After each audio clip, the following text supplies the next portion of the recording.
I have lived 62 years on this earth, and I thought I had seen most shades of human behavior. Yet nothing prepared me for the whisper that cut through my son's wedding like a blade. The sun was warm over the desert hills, painting the venue in gold. The string quartet played a slow melody. Photographers circled the guests. Every flash looked like a tiny promise of joy. I sat in the second row, hands folded in my lap. I wore the pale blue dress Mason always liked. A gentle breeze carried the smell of roses across the aisle. People smiled at me, nodding with polite affection. I tried to return each smile. My heart carried hope and fear in equal measure. Then Raylin walked down the aisle. Her gown shimmered under the lights. Guests gasped at her beauty. She moved like someone born to command a room. Mason looked stunned by her glow. His expression held complete devotion. I wished I could feel the same trust. As she reached the altar, the minister asked everyone to stand. The ceremony began with calm elegance. For a moment, I almost believed everything would be fine. I almost believed I was wrong about her. But a mother's intuition never drifts far from the truth. When the minister invited family to give blessings, Raylin stepped away from Mason. She approached me with a soft smile. The guests assumed she wanted a tender moment with her future mother-in-law. They whispered and lifted their phones to capture it. I felt every camera pointed at us. Raylin bent down and placed her hand over mine. Her smile stayed on her lips. Her eyes held something colder. She leaned close. Her breath touched my ear. "Buy us a house, or I will lie and say I am pregnant with your child." For a second, I could not feel my legs. Her words dropped into my mind like stones. The air around me narrowed. The music faded. My heartbeat grew too loud.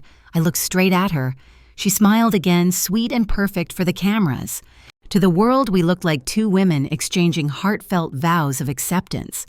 Beneath that illusion, she held me hostage with a single threat. I spoke quietly. "You should rethink this." She held my gaze. "You have money.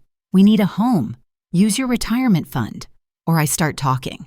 My fingers trembled under her grip, yet my voice stayed calm. That calm came from years of forensic work, years of listening to lies and peeling them apart, years of watching people reveal their true selves when they believed no one would stop them.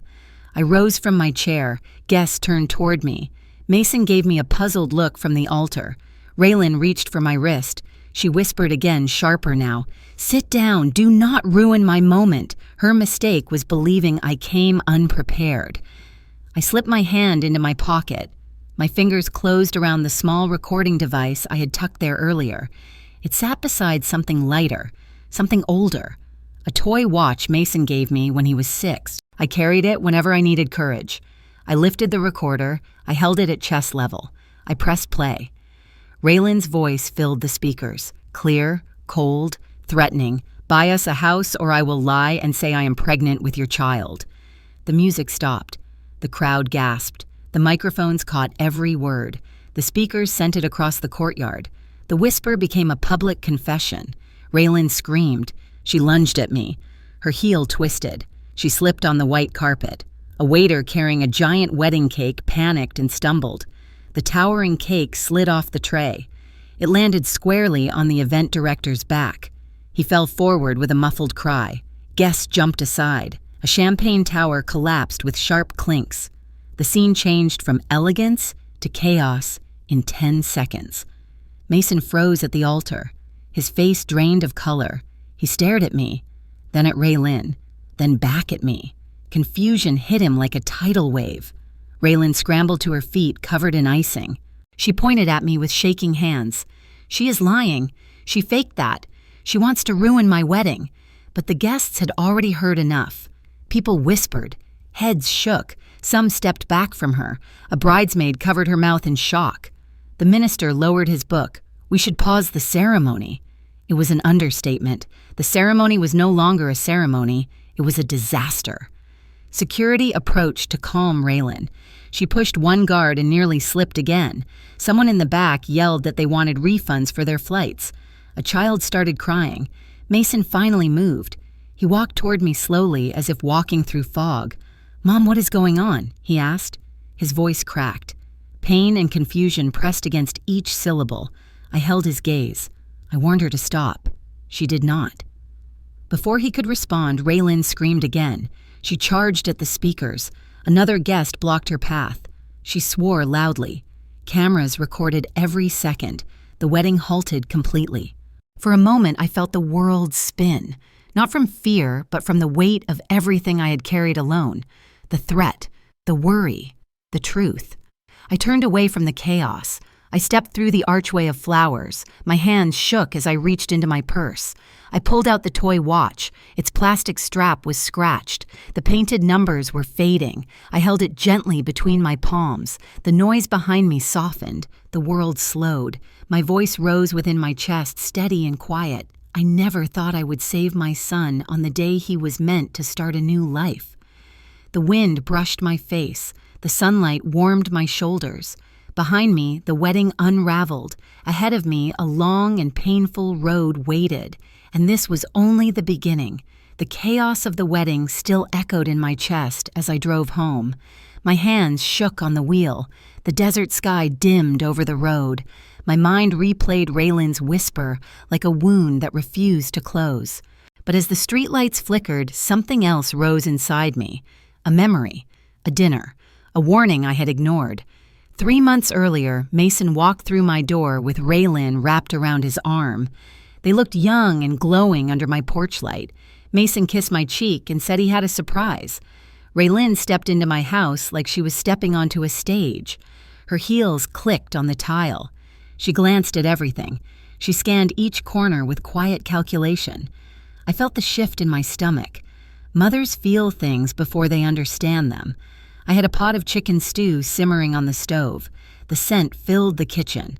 Raylan wrinkled her nose. She raised her phone with perfect posture. She started live streaming without warning. Her voice sparkled for her followers. She said the stew looked interesting. Her tone was sweet. But the way she scanned my cabinets told another story. I set the table with my old ceramic plates. Raylan tapped one with her nail. Her smile tightened. "Vintage," she said. Mason did not notice the edge in her voice.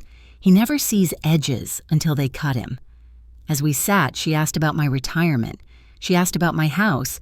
She asked about my insurance. Every question was framed as polite curiosity, but her eyes moved like a calculator. I stirred the pot. My spoon hit the side with a sharp tone. My pulse jumped with each clang. Mason filled his bowl first. He ate with the joy he always had. He said the stew tasted like his childhood. I smiled. For a moment, I pretended everything was normal. Then Raylan leaned forward. She asked how much equity I had in my house. The spoon slipped from my fingers. Broth splashed onto the stove. It sizzled like a warning flare. I wiped the spill with a towel. My hands were steady. Years in fraud investigation trained me well, but my breath shortened. Something was wrong. Something deep.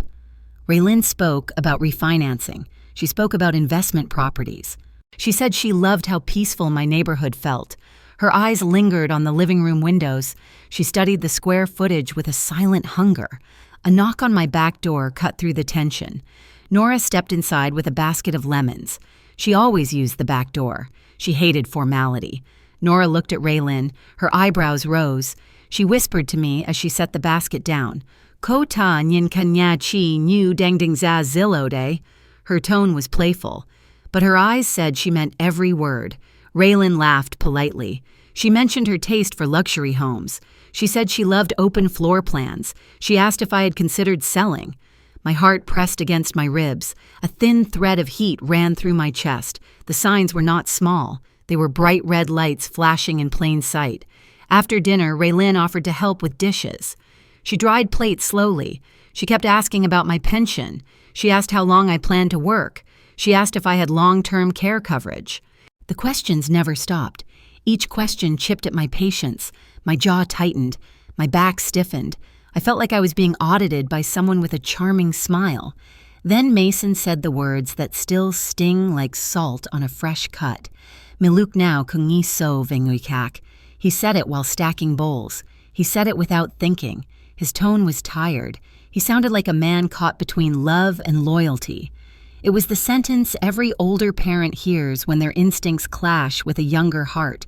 It pierced me deeper than I expected. The kitchen went cold. Even the steam from the stew felt heavy. Raylin rested her hand on Mason's arm. She said she understood older people had trouble trusting new faces. She said it with syrup in her voice, but her eyes flicked toward my purse, the same purse that held documents she might have wanted to see. The next moment hit like light action in a comedy of mistakes.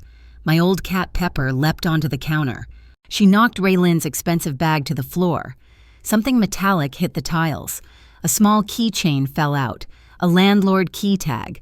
A late payment notice was tucked inside the bag. Raylin dropped to her knees instantly. She swept everything back inside before I could see more. She forced a laugh. She said cats were unpredictable. Her voice cracked slightly. She pulled Mason toward the door. She said she had an early shift. She kissed my cheek. Her lips were warm, but her eyes were knives. The door closed behind them. Nora stood beside me. She crossed her arms. She looked at the floor where the key tag had fallen. "Tilda," she said quietly. "Koi chung da." I nodded, but my heart felt torn between truth and hope. That night, I sat at my kitchen table with the lemon basket between my hands. I replayed each moment, each question, each glance. My instincts screamed, but a part of me fought to give Mason happiness. Mothers stretch themselves thin trying to protect their children. Sometimes we stretch until we break. Now, 3 months later, the wedding chaos made every sign shine with perfect clarity. I should have trusted my instincts. I should have moved sooner. The warning lights had been blinking. I had chosen to look away. I parked in my driveway. My porch light flickered in the breeze. Pepper sat by the window tail, moving slowly. I stepped out of the car and locked the door. My hands were steadier now, my breathing calm. The night was quiet, but inside me something new settled. Not fear, not bitterness, something sharper, a resolve shaped by experience and love, the kind only ordinary mothers understand when danger circles their children.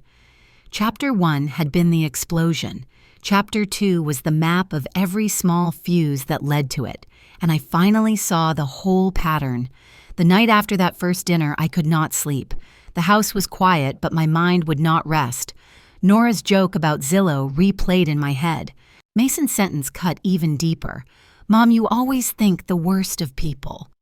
I lay on my side, staring at the ceiling. The shadows looked like cracks running through my life. On the nightstand sat the little plastic watch Mason gave me when he was 6. He had bought it at a school fair with coins from his piggy bank. Back then, he thought time was something you could gift your mother. Now I picked it up and closed my fingers around it. The cheap band creaked softly. I pressed the watch into my palm until it almost hurt. I was not investigating Raylin because I hated her. I was investigating because I loved my son. Hurt is what pushes mothers into action. Not bitterness, not jealousy. Fear. The next morning I made coffee stronger than usual. The bitterness matched my mood. I sat at the kitchen table with my laptop.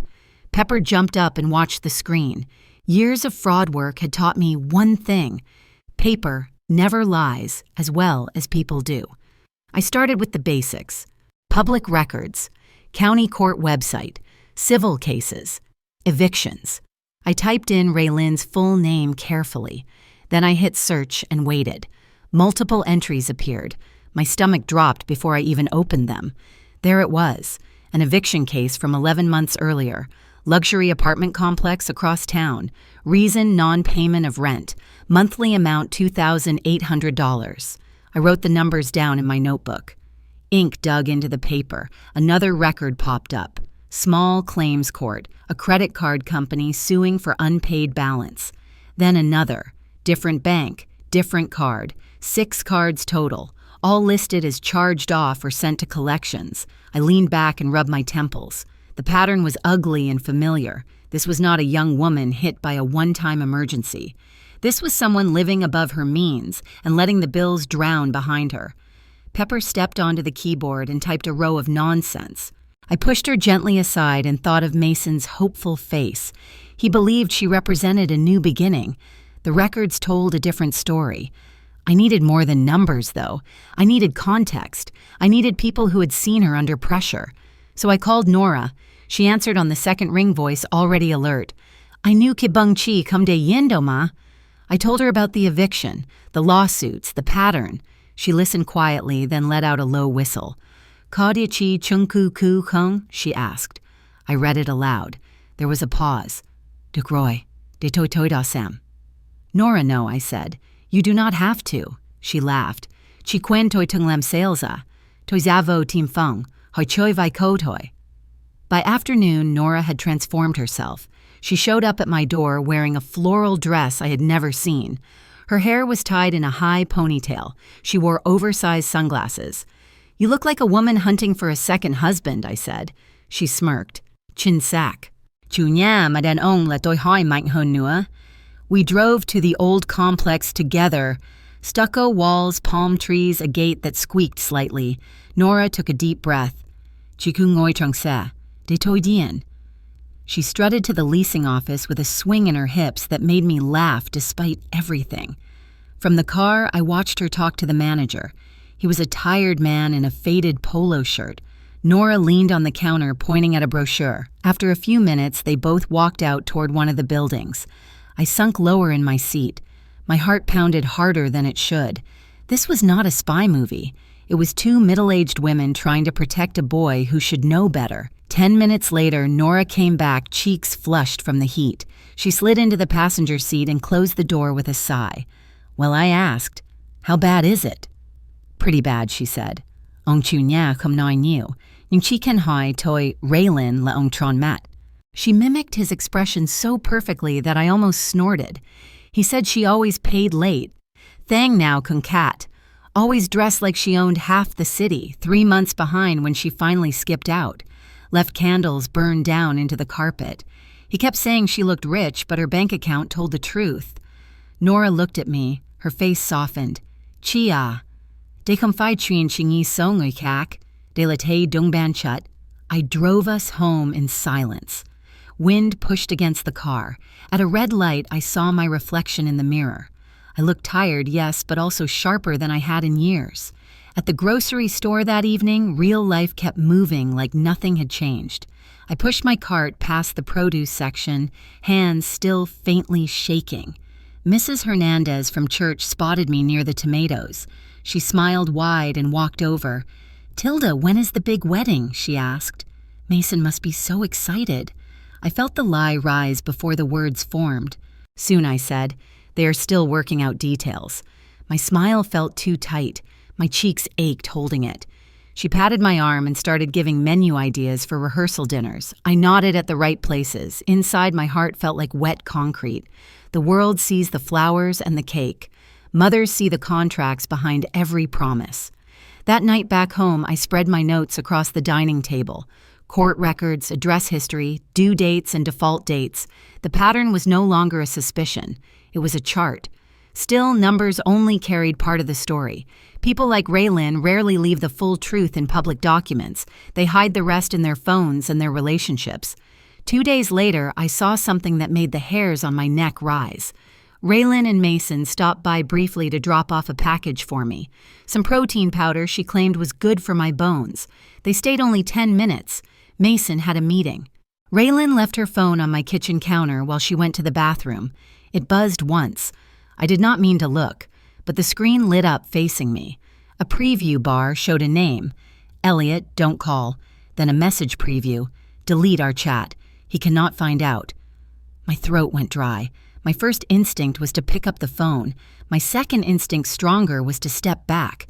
Crossing that line would give her a weapon. Instead, I memorized the name. Elliot. The kind of name you file away beside account numbers and case notes. Evidence for later, if later ever came. When Raylin returned, she snatched the phone quickly. Her eyes flicked to my face for half a second. Her smile was wider than usual. Too bright. "Everything okay?" she asked. "Everything is fine," I replied. "For now." The words tasted like metal on my tongue. That night, I lay in bed holding the plastic watch again. Mason's 6-year-old handwriting still scratched faintly on the back. To Mom. So we always have time. Tears stung my eyes, but I let them fall. I was not angry at my son for being blind. I was angry at a world that trains predators to spot softness and call it opportunity. So I made a promise in the dark. I would follow every lead, every record, every whisper. Not to destroy Raylan, but to build a wall between her and my child. The investigation had started with a broken heart. By the time it ended, it would break open much more than mine. 3 days after seeing the message from Elliot, my phone buzzed with a text from Raylan. She wanted to meet alone at a luxury resort on the north side of town. Her tone sounded polite, but her choice of place told another story. People who want something expensive choose expensive rooms. I drove there with a tight chest and a steady mind. The resort sat on a hill overlooking the desert. Tall palms framed the entrance. Valets in crisp uniforms moved quickly under the bright sun. I walked past the fountains and headed into the lounge. The air smelled like citrus, an expensive perfume. Raylan waited in a private corner booth. She wore a silk dress and diamond earrings far beyond her means. She waved her hand like she owned half the resort. Her smile was wide. Her eyes were sharp. "Tilda, thank you for coming," she said. She gestured for me to sit. I placed my purse beside me. Inside it lay the small toy watch. I pulled it out and set it on the table beside my water glass. She barely glanced at it. She thought it was sentimental clutter. She had no idea it carried a tiny recorder. A server approached. Raylan ordered champagne for herself. I asked for sparkling water. The server left, and the moment he walked away, her smile dropped. "I will get straight to the point," she said. "Mason and I need a home. A real home. Not one of those starter apartments." Her tone lifted slightly. "We found a beautiful house in Paradise Canyon. Only $900,000. Perfect location." I felt my jaw tighten. She continued. "We want you to buy it for us. Cash or loan, whichever works." I folded my hands carefully. "Raylan, that is not possible. It is not reasonable." Her expression shifted. The sweetness drained from her face. Her voice lowered into something colder. "You have the money." "Mason told me." "Mason does not know my finances," I said. "He thinks he does." "I checked the listings of your stores. They do well." She leaned closer. "This house is an investment in us. You should want that." My stomach turned. She did not care about a home. She cared about control. Control over my son and control over me. I shook my head slowly. "I will not buy you a house." Her hand tightened around her champagne flute. She inhaled sharply. "Are you sure that is your final answer?" "Yes," I said. "It is." Her next words sliced through the air. "If you do not buy that house, I will tell everyone I am pregnant with Mason's child." She paused. "Unless you pay for silence." The recorder in the toy watch captured every breath, every threat. I kept my face still. Inside, something cracked quietly. "Raylan, this is wrong," I said softly. "No, this is strategy," she replied. Her smile returned slow and cruel. "You help us, or I make sure your son marries a pregnant bride." She tapped her stomach with 2 fingers. "Truth is flexible. People believe what they want." My pulse hammered in my ears. I took a slow breath. "Raylan, you are making a mistake." She rolled her eyes. "You think you can intimidate me. You cannot." The server returned with her champagne. She lifted it, took a sip, then set the glass down hard. Too hard. The base hit the marble table with a sharp crack. Her anger spiked. "You think you can control me like some old woman?" The glass slipped from her fingers. It shattered against the edge of the table. Champagne sprayed across my chest and face. Cold bubbles soaked my blouse. The sound made nearby guests turn their heads. A security guard rushed over. "Ma'am, is everything okay?" Raylan stood and screamed. "She's threatening me. She's trying to ruin my wedding." Her performance was wild and frantic. The guard looked at me. I wiped champagne from my face. "I am fine. She is upset." My voice stayed calm. Calm is the shield older women learn to hold. The manager approached. He asked Raylan to step aside. She refused. She pointed at me again. "She is jealous of me. She hates me." My heart hurt for Mason. He had no idea who he was marrying. The scene escalated until 2 guards escorted her to the hallway. She fought them loudly. Her shoes scraped against the floor. People stared. I felt a cold ache inside my ribs. When I stepped outside, the dry wind hit my damp blouse. I shivered despite the heat. In the parking lot, I saw Mason running toward me. He must have rushed from work after Raylan called him. He looked panicked and angry. "Mom, what did you do?" His voice cracked with frustration. "Raylan said you insulted her. She said you refused to help. She said you threatened her." My chest tightened. I wanted to hold him. I wanted to shake him. Instead, I stood still. "Mason, she asked me to buy a $900,000 house." He blinked. "You misunderstood. She meant suggestions, not demands." His denial was painful to watch. He wanted love so badly that he swallowed poison as if it were honey. "And you embarrassed her in public," he said. His disappointment pierced deeper than Raylan's threat. I placed my hand over my heart. "Mason, she threatened to lie about being pregnant with your child." He stepped back. He shook his head. "Mom, stop. You always think people are lying." The sentence echoed the wound from months earlier. My breath trembled. He walked away without looking back. I stood alone in the parking lot, my blouse sticky with champagne, my heart heavy with fear. That night I sat on the edge of my bed. The house was silent except for the hum of the old ceiling fan. I opened my hand and stared at the toy watch. Its plastic surface glowed faintly under the lamp. Mason's tiny handwriting on the back shined through the scratches. "To Mom." So we always have time. I pressed it to my chest. The weight of love and loss settled over me. I prayed for clarity. I prayed for strength. And most of all, I prayed that my son would one day understand the truth. Sleep did not come easily. The night stretched long and cold.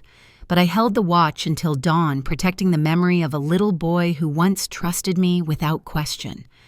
The morning of the wedding began with silence, not peaceful silence, heavy silence, the kind that sits on your chest and refuses to move.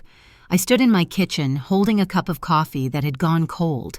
The toy watch lay on the table beside my keys. Inside its plastic body, the recording waited like a loaded file. I had listened to it twice the night before. Her voice smooth and cruel.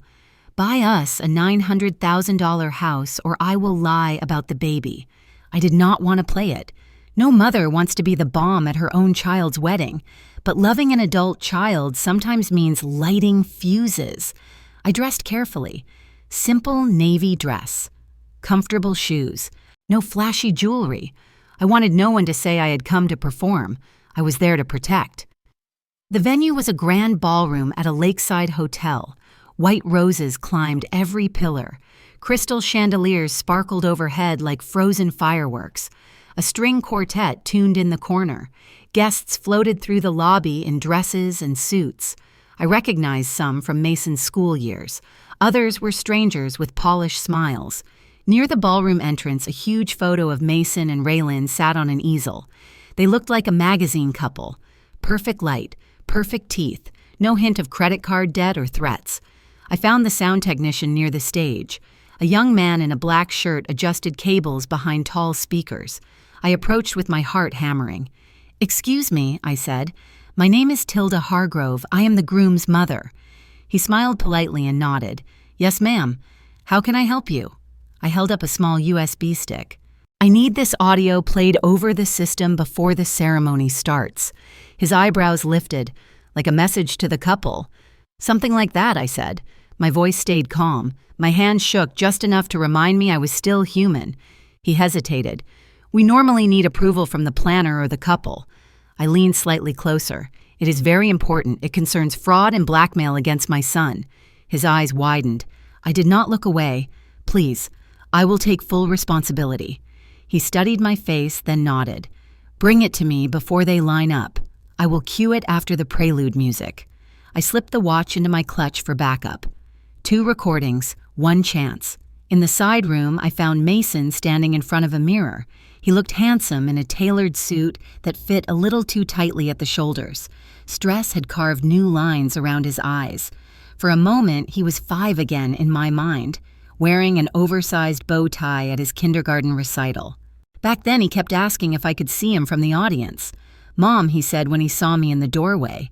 His shoulders relaxed half an inch. I walked forward and reached for his tie. "Hold still," I said. "The knot is crooked." My fingers moved automatically. Years of school concerts and job interviews lived in that muscle memory. He smelled faintly of cologne and nerves. For a brief second, he leaned toward me like he used to. Then Raylan's voice floated in from behind. "Babe, do you need help?" I turned. She stood there in her robe, hair set, makeup flawless. She looked like an angel painted by a very expensive artist. Mason stepped back from me. His smile changed. "Let Raylan do it," he said. "She likes to handle my ties." The words were not cruel. They were casual, but they landed like a small knife. Not deep enough to kill, deep enough to sting. I let go of the tie and stepped back. Raylan glided in and adjusted the knot with exaggerated care. She kissed his cheek in front of the mirror. "Perfect," she said. Her eyes met mine in the reflection. Victorious, claiming territory. "Thank you for coming, Tilda," she added. "We are so happy you are here." Her tone was butter. Her eyes were cold steel. I left the room before my face betrayed my heart. In the ballroom, guests found their seats. Soft music floated through the air. The string quartet played something gentle. I walked to the sound booth. The technician saw me and gave a barely visible nod. He had loaded the file. My stomach twisted. The wedding planner moved like a general near the front rows, clipboard in hand, headset on, nervous energy crackling around her. I took my seat near the aisle. First row, mother of the groom, position of honor and impending disaster. The music swelled. The officiant walked to his place. The bridesmaids filed in dresses, swishing bouquets held high. Then the room stood. Raylan appeared at the back, glowing in lace and satin.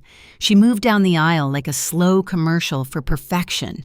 Mason watched her with tears in his eyes. My heart broke for him and hardened at the same time. They reached the front. The officiant began his welcome. I glanced toward the sound booth. The technician gave the smallest signal. It was time. He faded out the quartet. The room quieted, confused. A small crackle came from the speakers. Then Raylan's voice filled the ballroom. Clear, sharp, unmistakable. "If you do not buy that $900,000 house, I will tell everyone I am pregnant with Mason's child." Every head turned. The florist in the corner dropped a ribbon. The planner froze mid-step. On the recording, my voice responded calm and tight. "Raylan, this is wrong." Her recorded laugh echoed over the white roses. "This is strategy. You help us, or I make sure your son marries a pregnant bride." Gasps rolled through the crowd like a wave. Someone whispered, "Oh my God!" Another voice said clearly, "She is blackmailing his mother." The color drained from Raylan's face. She looked around wildly, then at the speakers. Her hands curled into fists. "Turn that off!" she screamed. Her bridal mask shattered in 1 second. Her voice pitched into raw fury. She lunged for the nearest microphone stand. The planner moved to block her, still clutching her clipboard. They collided near the wedding cake. In the chaos, Raylan's heel caught on the edge of the platform. She stumbled. Her arms flailed. Time slowed for one ridiculous heartbeat. Then she fell straight into the towering cake. The 3-tier masterpiece tilted like a slow-motion disaster. Guests shrieked as frosting and sugar flowers flew. The planner slipped on a chunk of cake and landed on her back.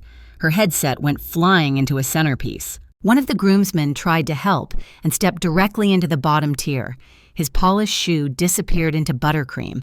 If it were not my son's life, it might have been the funniest scene I had ever witnessed. The recording kept playing. "Raylan again. You have money. You should be grateful someone wants your son." Someone near the back shouted, "Turn it up!" The technician, bless his brave young heart, did exactly that. The words blasted through every corner of the ballroom. Raylan scrambled to her feet. Frosting smeared across her dress and hair. She grabbed a microphone from the floor and yelled into it. He edited that. He cut pieces together. "She is lying!" Her voice squealed with feedback. Guests winced and covered their ears. The officiant stood frozen with his book half open. The flower girl started crying. One elderly uncle took out his phone and began filming. Mason stood in the center of everything. He looked like someone had pulled the floor out from under him. Shock hollowed his features. His eyes found mine across the mess of cake and cables. "I do not understand," he said softly. His voice shook. "Mom, tell me this is fake." I rose from my seat. My knees felt 50 years older than usual. I spoke slowly, clearly. "The recording is real, Mason. I recorded our meeting at the resort. It is unedited." Raylan turned on me, still gripping the microphone. "She is lying. She has hated me since day one." A guest shouted, "Why would a mother fake being extorted for a house?" Another murmured. Her tone in that audio was pure threat. For a moment, no one moved. The smell of crushed cake and roses filled the air. A violinist quietly put her instrument back in its case. Security stepped closer, unsure whether to intervene in a family collapse. Mason looked from me to Raylin, back to the speakers, then to me again. His eyes were wet and bright. "I need time," he whispered. His chest rose and fell too fast. Then he walked out of the ballroom alone. Raylin called after him, slipping slightly on frosting. "Mason, do not leave. She is manipulating you." But he did not turn back. The wedding had not just been paused, it had exploded. What remained was icing on the floor and truth hanging heavy in the air. I stood among the ruined flowers and the stunned guests. Part of me wanted to collapse. Part of me wanted to laugh at the absurdity.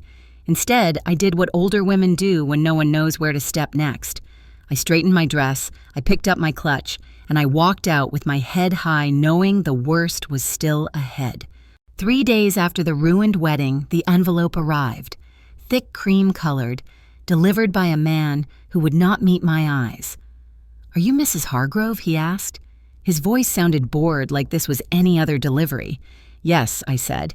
He handed me the envelope, had me sign, then left quickly. The door clicked shut behind him. The house felt suddenly too small. I carried the envelope to the kitchen table, the same table where Mason once did homework, where he once cried over algebra. My hand shook only slightly as I opened it. I had seen enough documents to know bad news by the paper weight. At the top, in bold letters, it said, "Complaint for damages." Under that, plaintiffs Raylin Moore and Mason Hargrove. Defendant Matilda Hargrove. My own child's name beside hers against mine. My breath stuttered. The claim amount sat like a slap. Damages sought $600,000. The accusations were written in cold legal language. Intentional infliction of emotional distress, defamation, interference with economic advantage, public humiliation. They described me as jealous, controlling, mentally unstable.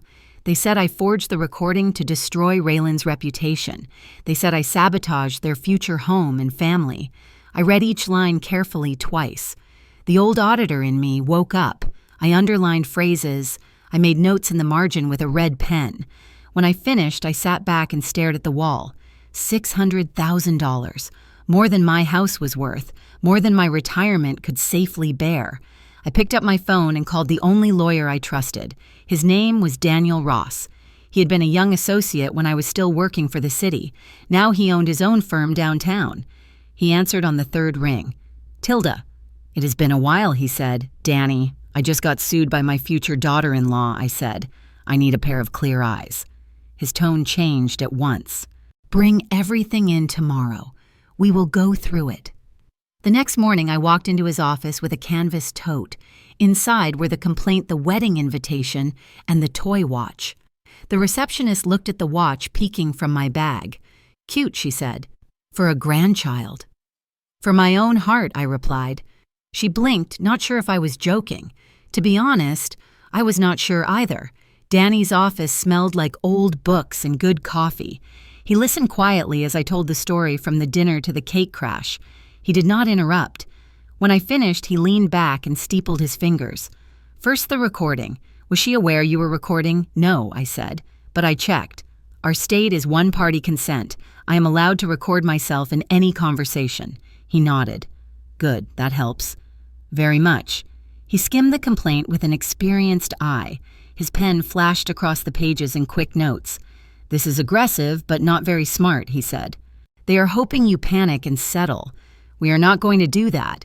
He held out his hand. "Let me hear the recording."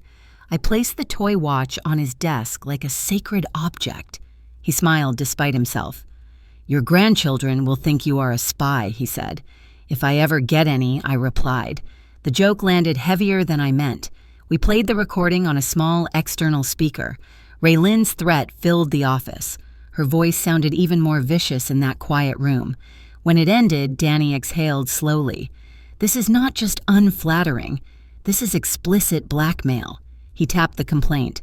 "They are trying to sue the person they tried to extort." I watched him shift gears into full lawyer mode. "We will counter-sue if we need to."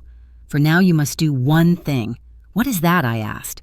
"Document everything he said, every message, every call, every repeated threat, every financial record you can legally access." That was a language I understood. Documentation was my first tongue. For 20 years, I worked as a forensic auditor for the city. I had traced missing funds through shell companies and forged invoices. People forget older women had lives before casseroles and book clubs. I went home and pulled out my old work tools, notebooks, highlighters, sticky flags, the quiet weapons of people who prefer facts over drama. I started with public records. I searched court databases using Raylan's full name and previous addresses. The screen lit up with filings. There were 2 small claims cases from past landlords, unpaid rent, damaged property. There was 1 bankruptcy petition filed, then dismissed. I printed everything, stapled each set, labeled them with date and case number. Next, I pulled the bank statements from my joint account with Mason from years before. I saw how his spending had changed recently.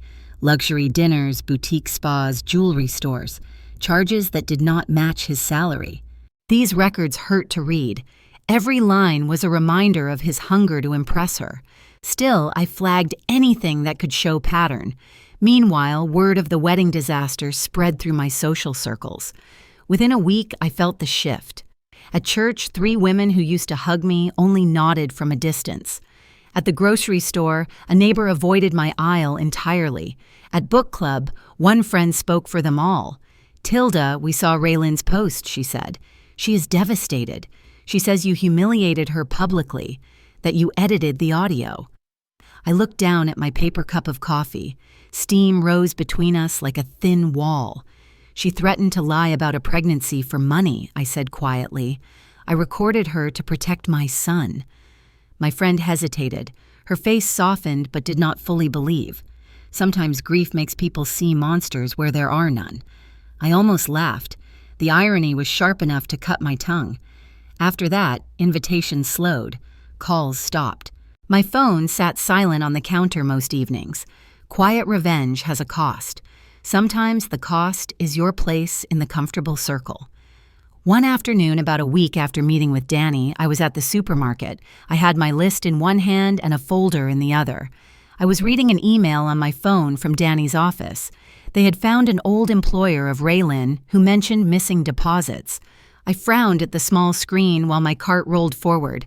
Then the world tilted sideways. The fluorescent lights overhead blurred. The shelves stretched and twisted. My heart pounded in my ears. I heard someone shout, "Ma'am, are you okay?" My knees gave out before I could answer. There was a brief sense of floating. Then the hard floor met my shoulder. Cans rattled nearby. When I opened my eyes, a paramedic knelt over me. His face was young and worried. "Stay with me, ma'am." "What is your name, Tilda?" I said. The word came out thin. My chest felt tight. My head swam. I heard someone say blood pressure sky high. They loaded me onto a gurney and wheeled me out past the checkout lanes. An older man joked nervously to his wife. "See, that is what grocery prices do to you these days." I huffed a weak laugh. There it was, the comedy of survival. Even my collapse came with a coupon of humor. At the hospital, they hooked me to monitors and an IV. The nurse spoke gently. "Hypertensive episode. Stress can do that. You will need follow-up." I rested in a curtained bay listening to machines beep in uneven rhythm. The curtains suddenly rustled. Mason stepped in, eyes wide and red. He looked like he had not slept properly since the wedding. "Mom," he said. His voice cracked on the word. For a moment, hope surged. Maybe he had come to apologize. Maybe he had seen something clearly. He moved closer to the bed. "You scared me," Raylan called when the store manager posted about an ambulance. "Are you trying to kill yourself with this drama?" The hope died in one clean cut. "I am not trying to kill myself," I said calmly. "I am trying to stay alive long enough to keep you safe." He ran a hand through his hair, frustrated. "From what, Mom? From a lawsuit you caused, from a woman you hate." "She sued me for $600,000, Mason," I answered. "She threatened me for a house. She lies as easily as breathing." He shook his head. The audio was taken out of context. "She told me." Context. I almost asked what context made extortion reasonable. Instead, I closed my eyes for a second. "When you were little and ran into the street, I grabbed you hard," I said. "Do you remember that?" He frowned. "Kind of. You cried because it hurt," I continued. "You thought I was mean, but I was trying to keep you from being hit by a car." He stared at me jaw tight. "We are not talking about cars. We are talking about my future wife." "I know," I said. "That is why I am still holding on to your arm." He sighed heavily. "I have to go. Raylan is waiting in the car. She just wanted to be sure you were not dying." "Tell her I am not dying," I replied. "Tell her I am very much alive." He paused at the curtain. "Stop fighting her, Mom. You're only hurting yourself." When he left, the bay felt larger and colder. The monitor beeped steadily. My pressure slowly returned to safer numbers. I lay there and stared at the ceiling. The tiles had tiny cracks forming invisible patterns. I traced them with my eyes and made a quiet promise. They could strip my reputation. They could drag my name through legal mud. They could even scare my son away from my bedside. But while my heart still beat and my mind stayed clear, I would not stop. I would gather records. I would follow trails. I would let the paperwork speak, quietly, carefully, like every good mother who has learned that sometimes love looks like war on paper. 3 days after the hospital scare, I cleared my dining table.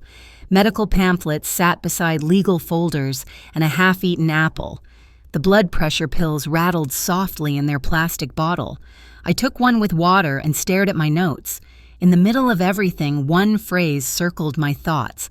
The text I had once seen flash on Raylan's phone. "Elliot, don't call. Blocked, muted, dismissed with one swipe of her manicured thumb." At the time, I had only noticed the name. Now it glowed like a warning flare in my memory. I opened my laptop and typed Elliot Crane Phoenix into the search bar. Several results appeared at once.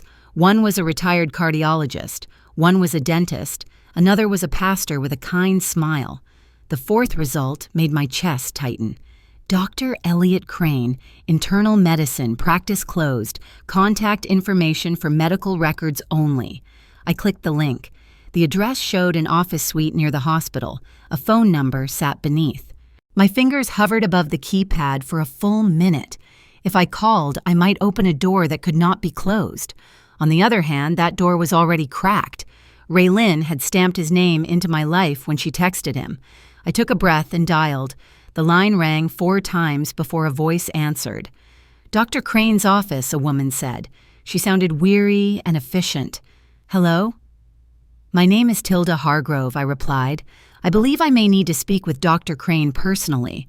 There was a pause. "Doctor is retired. He only sees former patients for paperwork." "I am not a patient," I said gently. "I am engaged in a lawsuit with his daughter." Another pause, longer this time. "Please hold." Soft classical music crackled through the line. My hand shook slightly around the phone. After a minute, a male voice came on. Measured, polite, tired. "This is Elliot Crane." "Dr. Crane, I apologize for the intrusion," I said. "My son was engaged to your daughter, Raylan. I think she may be trying to destroy him." Silence spread between us like cold water. When he spoke again, his voice sounded older. "Are you Mason's mother?" "Yes," I answered. "Tilda." He exhaled very slowly. "I saw part of the wedding video online. Someone sent it to me. I hoped it was a cruel joke." "I wish it was," I said. "I have a recording, a lawsuit, and a son who hates me." He cleared his throat. "We should not discuss details over the phone. Too easy to misunderstand things." "I agree," I said. "There is a coffee shop across from St. Joseph's Hospital," he continued. "Corner table by the window. Today at 4 if you can." "I will be there," I replied. After we hung up, I sat for a moment and watched my reflection in the blank screen. A tired woman with stubborn eyes stared back. At 3:30, Nora insisted on driving me. "You are not fainting in another parking lot on my watch," she said. She wore her favorite floral blouse and bright red lipstick. "Also, if this man turns out handsome, I am staying in the car and judging quietly." I snorted. "You are impossible." "That is why you love me," she replied. The coffee shop was busy but not crowded. A barista misfrothed milk and swore under her breath. The smell of espresso wrapped itself around every conversation. I scanned the tables and felt a small thrill of panic. I had no idea what Elliot looked like now. A tall man in gym clothes waved at me enthusiastically. "Mom," he called. I waved back automatically before realizing his actual mother stood behind me. She laughed. I laughed too. Comedy keeps the heart from cracking completely. Then I saw him near the window, a man in his late 60s, hair silver at the temples, wearing a navy blazer and jeans. He sat very straight, hands folded around a paper cup. His eyes watched the door carefully, like someone who had learned to expect bad news. I walked over and stopped beside his table. "Dr. Crane." He stood up at once. "Mrs. Hargrove." We shook hands. His grip was firm but not performative. I liked that immediately. "Please sit," he said. "I already bought coffee." They were out of decaf. "We are both living dangerously today." I smiled despite everything.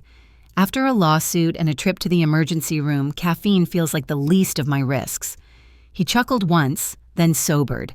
Up close, I could see the fine lines carved deeply around his mouth, the kind that come from worry, not laughter. He slid a slim folder across the table. "Before I ask you anything, I want you to know I believe you." I stared at him. "Why?" "Because my daughter has been rehearsing this performance for years," he said quietly. I recognized the script. I touched the folder but did not open it yet. "Tell me."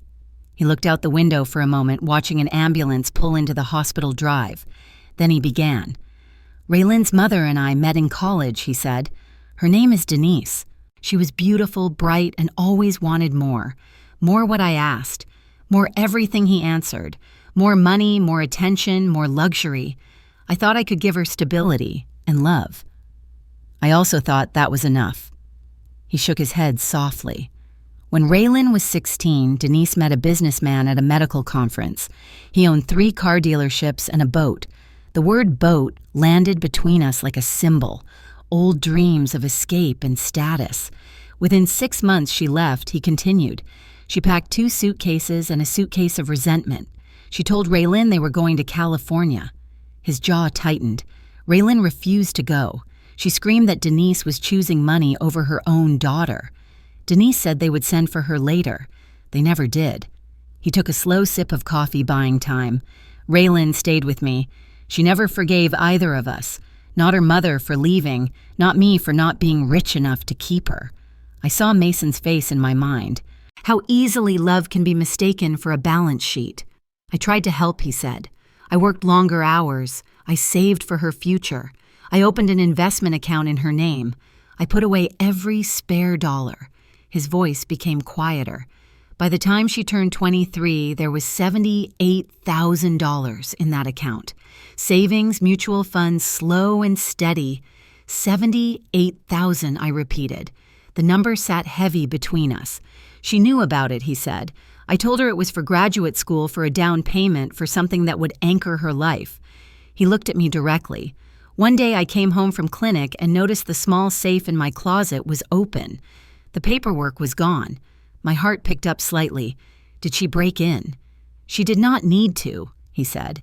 "I had given her the combination when she moved back after a breakup. I told her to store her passport there." His mouth twisted in a humorless smile. "She used the trust I gave her, like a crowbar." He tapped the folder. "She went to the bank that morning, moved every cent into a new account, and transferred that to a man I had never heard of." "What did she say?" I asked. "She left a note on the kitchen table," he answered. It said, "I am tired of being poor and scared. You will manage. I need a chance to breathe." He blew out a slow breath. I checked every hospital and morgue. I checked with friends. Finally, I checked with the bank.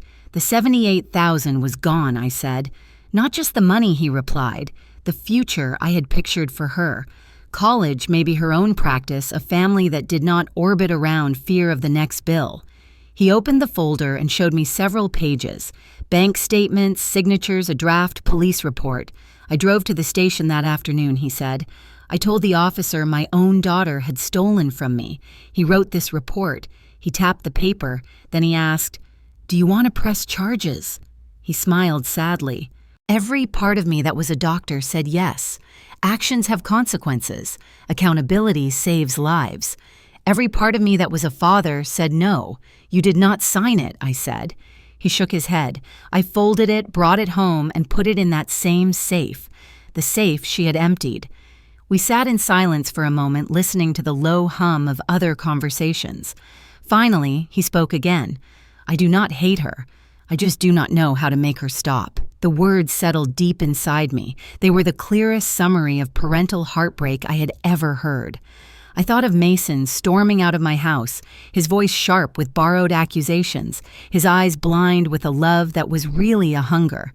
I understand, I said quietly. I love my son more than my own pulse. I also know he is helping someone hurt me. Elliot's eyes shone but did not spill.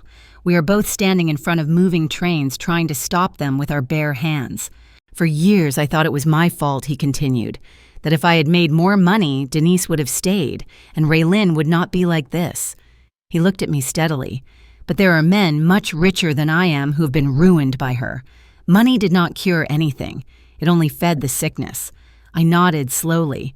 I used to think if I gave Mason enough security, enough encouragement, he would never fall for someone like Raylin. What we forget, he said, is that our children have their own wounds we cannot see. The line between us blurred for a moment. We were not two strangers anymore. We were two parents standing at the same cliff. He pushed the folder fully toward me. In here are the statements, the unsigned report, and emails she sent afterward. Angry, demanding more money, blaming me for limiting her life. Why give them to me, I asked. Because she will not stop with your son either, he said firmly. She will keep doing this until someone draws a boundary she cannot step over. His voice softened. I cannot be that person. Not anymore. I am too tired. But you, he studied my face. You still have fight in you. I saw it in that video, the way you walked to that microphone. I almost laughed. I was shaking so hard I thought my knees would fold. They did not, he said. You stood up. You let the truth speak. That matters. We sat a while longer. We talked about small things, blood pressure medicine, the best grocery stores for fresh produce. He admitted he liked crime shows but always guessed the twist too early. I admitted I corrected accounting mistakes in television scenes out loud. For a brief moment, the weight lifted. Two older people laughing at the strange hobbies Payne had given them. When we stood to leave, he touched my arm lightly. If you ever need a witness, I will come, he said.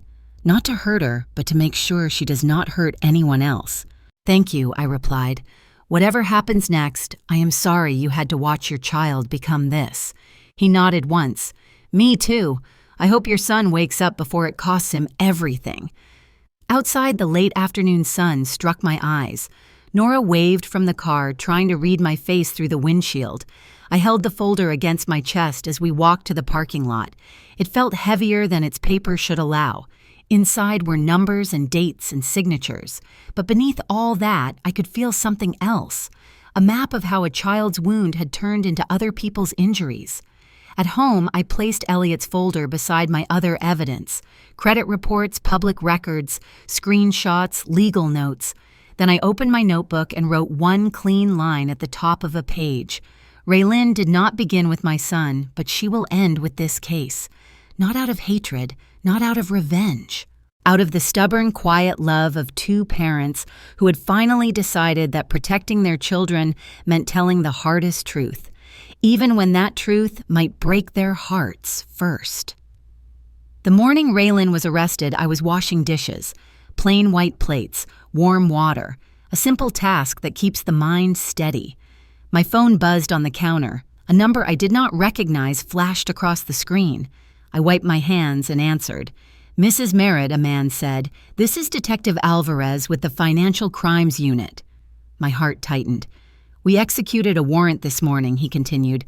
Ms. Raylin Crane has been taken into custody for fraud and document forgery. My legs felt weak. I braced myself on the sink. She used forged statements targeting you, he said. Your recordings and the corroborating testimony were critical. I swallowed hard. Is my son involved? No, the detective said firmly. He is not a suspect, but he may be called as a witness. When I hung up, the kitchen felt too quiet. Sunlight touched the edge of the counter. The refrigerator hummed steadily. Everyday sounds felt strangely sharp. Justice rarely arrives with fireworks. It arrives with paperwork and a phone call at 9:32 in the morning. I poured myself a cup of tea but did not drink it. My hands were shaking too much. At noon, there was a knock on my door, soft, hesitant. I opened it and found Mason. His face looked washed out, eyes, red hair uncombed. He held the toy watch in his hand. "Mom," he whispered. "They arrested her." I stepped aside so he could enter. He walked slowly like someone carrying invisible weight. He sat at the table and stared at the watch. "I heard everything last night," he said. "I keep replaying it. Her voice, her words, how she laughed." I sat across from him, not close, not touching, just present. "I am so sorry," he said. He lifted his eyes. They were wet. "I hurt you. I failed you." For months I had imagined this moment, the apology, the truth, the clarity. But when it came, I did not lean forward. I did not reach for his hands. Pain has a memory. It does not vanish because justice arrives. I took a breath. "I appreciate your apology, Mason," I said slowly, "but trust is not a light switch. It does not turn on just because someone says sorry." He nodded. Tears slipped down his cheeks. "I understand," he whispered, "and I do not expect you to fix this for me." That sentence alone showed growth. Real painful growth. He wiped his face. "I lost my job today," he said. "HR said the situation is too public. They want distance until things settle." He looked down at his shaking hands. "A few friends blocked my number. They said I embarrassed them by defending her." The sadness in his voice pierced me deeper than anger ever did. "My savings are almost gone," he continued. "I gave her everything. Money, time, pride. I do not know how to start again." I remained quiet for a moment. Then I spoke with a steady tone. "You will start with honesty, with work, with humility. It will be slow. It will be hard. But you will not do it alone." He looked up sharply. "Does that mean you forgive me?" "No," I answered gently. "It means I will walk beside you while you earn forgiveness." His shoulders shook. He breathed out a long, broken sigh. "Thank you. Thank you for not giving up on me." "I almost did," I said. "That is the truth. But love is not always soft. Sometimes it is simply survival." He nodded again, quiet, absorbing every word. Later that afternoon, my attorney called. Raylan had confessed partial involvement. She blamed Darren, then blamed her childhood, then blamed stress. She changed stories 3 times in an hour. The charges were serious: forgery, financial coercion, attempted fraud, potential conspiracy. She would likely face years behind bars. Not because I wished it, but because actions build consequences brick by brick. I sat in my living room and stared out the window. The street was calm. Dogs barked in the distance. A child rode a bicycle on the sidewalk. Normal life continued. Yet inside me, something heavy loosened. Not gone, but no longer choking. Near sunset, Mason returned from a walk. He sat beside me on the couch, close but not touching. "I talked to Elliot today," he said. "He told me everything, about her past, about how many times she did this to other families." He rubbed his forehead, and he said something that hurt. He said I reminded him of her father, too trusting, too hungry to be loved. I turned toward him. Being trusting is not a flaw. It is a trait. It becomes dangerous only when you ignore the truth. He nodded slowly. "Mom, can I stay here tonight, not to be rescued, just to not be alone?" "Yes," I said, "but help me with dinner. You will chop onions." "I am done crying for the week." He let out a soft laugh, a small cracked laugh, but real. In the kitchen, he chopped clumsily. The pieces were uneven, scattered. But he tried. And sometimes trying is enough for a beginning. While he cooked, I washed the cutting board. Warm water, soap, the same motions from that morning, except this time my hands were steady. After dinner, Mason cleaned the dishes without being asked. When he finished, he paused in the doorway. "Mom," he said quietly, "I know rebuilding trust is a long road. I will walk every inch of it." I nodded. "I know." He went to the guest room. He closed the door softly. I sat in the living room alone. The toy watch lay on the coffee table. The superhero on its face looked worn but still brave. I picked it up and held it for a moment. A symbol of childhood, of belief, of the boy he once was. He had been deceived, used, humiliated, but he was still here, still trying, still my son. Justice had fallen on Raylin, but the price of trust was falling on both of us, and tomorrow we would start paying it together. 6 months after Raylin's arrest, my life looked almost ordinary again. Not perfect, not shining, just ordinary. I had learned to respect ordinary. On Tuesday mornings, I drove Mason to therapy. I did not go inside the building. That was his work, his room, his mirror. I waited in the parking lot with a paperback and lukewarm coffee. Sometimes I read. Sometimes I watched people come and go, a quiet parade of broken hearts trying to mend. The first session, Mason walked in like a man walking to a sentencing. The 5th session, he walked in like a man walking into a gym, still nervous, but ready to sweat. He started bringing home phrases from therapy, accountability, patterns, emotional enmeshment, big words, heavy words. But they helped him name what had happened. One evening, he sat at my kitchen table. He tapped the rim of his water glass. Dr. Patel says I have to make amends, he said. Not just say sorry, do things differently, repair what I can. He looked at me carefully. Would it be all right if I started with other people first? Before I ask anything more from you? I appreciated that. It meant he understood something essential. He was not entitled to my quick forgiveness. Start wherever the damage began, I said. Do not rush my corner of it. Healing is not a race. The next week, he stopped by Nora's house with a pie from a bakery. I watched from my window as he stood on her porch. Awkward, shoulders tense. Nora opened the door wearing her gardening hat and a suspicious expression. When she realized it was Mason, her eyebrows shot up. Later, she told me the conversation. I came to apologize, Mason had said, for doubting you, for snapping at you, for letting Raylin use me to hurt my own mother. Nora had crossed her arms. You forgot one thing, kid, she had replied. You also owe me for the anxiety I got from that woman's nails on my table. Apparently, Mason laughed through his tears. He promised to sand and repaint her kitchen chairs. Practical amends. He reached out to coworkers from his former office, not to ask for favors, not to beg for sympathy, just to admit he had gone silent and defensive and unkind. Some never replied. Some sent short messages. A few agreed to meet for coffee and listened without judgment. Consequences did not vanish, but they softened at the edges. Work came slowly. He took a lower-paying job in a smaller firm. Entry-level again. Humbling. He rode the bus instead of driving a new car. He packed lunches instead of eating out. He checked his bank statements twice a week instead of ignoring them. There was no miracle jump back to his old salary. No secret inheritance saving the day, just work, time, and a different kind of pride. Meanwhile, my path shifted in a quieter way. One afternoon, Elliot and I sat in the community center lobby. The air smelled like floor polish and coffee. Retirees played cards in the next room. We have the documents, Elliot said, her spreadsheet, the emails, your recordings, my bank statements, everything. He glanced at the flyer board on the wall. Support groups for grief, addiction, caregivers. But there is nothing for this, he added, for people who were drained by someone they loved, financially, emotionally, quietly. I followed his gaze.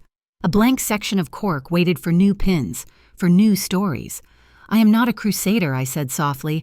I am a retired woman with a small pension and a temperamental knee, he smiled. I am a tired doctor who misjudged his own daughter for years. Maybe that qualifies us more than any expert. We started small. A simple idea. A monthly circle at the community center. No microphones, no branding. Just a room with chairs in a circle and coffee in a metal urn. We named it something plain. Financial boundaries and family. No drama, no blame, just truth. The first night, I expected no one. I pictured Elliot and me sitting alone sipping bad coffee and staring at the floor. Instead, 6 people came. A widower whose grandson had drained his savings through online schemes. A woman who had co-signed all her sister's loans and now faced collection agencies.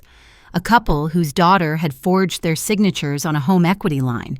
Their stories were not neat. They were tangled and painful and familiar. We went around the circle. Not to offer advice, just to say, this happened to me and not feel crazy. Nora joined us as a kind of unofficial guardian. She brought cookies and sarcasm in equal measure. When one man apologized for crying, she waved her hand. If you cannot cry here, where do you think you are supposed to cry? At the bank lobby. The group laughed through their tears. That was our pattern. Pain. Then a small joke, enough to let breath back into the room. We invited a legal aid attorney to one session, a credit counselor to another. They spoke plainly. No magic solutions, just steps, budgets, contracts, words like freeze and limit and document. Mason came once. He sat in the back row, listened more than he spoke. Afterward, he approached an older man who had shared about his manipulative son-in-law. They talked quietly for 20 minutes. Two strangers connected by the same wound, different side, same knife. On a soft Sunday afternoon, I found myself on my front porch. The air was warm but not cruel. An Arizona gift. The wooden boards creaked under my chair. The sky held that pale gold shade it only shows near evening. In my hand, I held the toy watch. The paint on the superhero's cape had peeled. The little plastic strap was scratched and cloudy. Time had not been kind to it, but it still worked. It still ticked, soft, insistent. I turned it between my fingers. This little clock had survived everything. Toddler tantrums, moving boxes, a near-lethal engagement, a wedding that turned into a riot. Now it rested on the palm of a woman who finally understood its lesson. Everyone carries a clock from their past. Sometimes it is an object, sometimes a memory, sometimes a sentence someone said when we were young and tender. We are tempted to throw those clocks away or to chain ourselves to them. But I have learned something sitting on this porch. The clock is not there to trap us in yesterday. It is there to remind us there is still time to do better. There is still time to set boundaries, to say no without apology, to say yes with clear eyes, to walk away from poison even if we love the person holding the glass. Inside the house, I heard Mason moving around, cabinets opening, a pan placed on the stove. He had started cooking Sunday dinners again. Nothing fancy. Grilled chicken, frozen vegetables, rice, but he cooked them with a steadiness I had not seen in years, not to impress anyone, not to bribe forgiveness, just to contribute. The front door opened. He stepped onto the porch and leaned against the railing. Elliot called, he said. He asked if I would speak at the group next month, not as a victim, as someone who once stood on the other side of denial. How do you feel about that? I asked. Terrified, he admitted. Also, strangely proud. He noticed the toy watch in my hand. A rueful smile touched his mouth. I remember when I thought that watch could freeze time, he said. It did something better, I replied. It brought you back to yourself when you were about to disappear. He sat on the step below me. Not at my feet, not at my side, somewhere in between, exactly where he belonged for now. We watched the street in silence. A dog chased a leaf along the sidewalk. A child rode past on a scooter helmet slightly crooked. The world did not know our whole story. It did not need to. The important people knew enough. After a while, Mason spoke again. Mom, he said softly, do you think I can become someone you trust again? Not today. Someday. I looked at the lines on his face. Still young compared to mine. Marked now by something deeper than age. Yes, I said. Because you finally understand that trust is built in hours, not moments, in small choices, not grand gestures. He nodded. His eyes glistened. He did not cry this time. He just breathed. I lifted the toy watch and fastened it gently around his wrist. It barely fit. Grown man, child's band.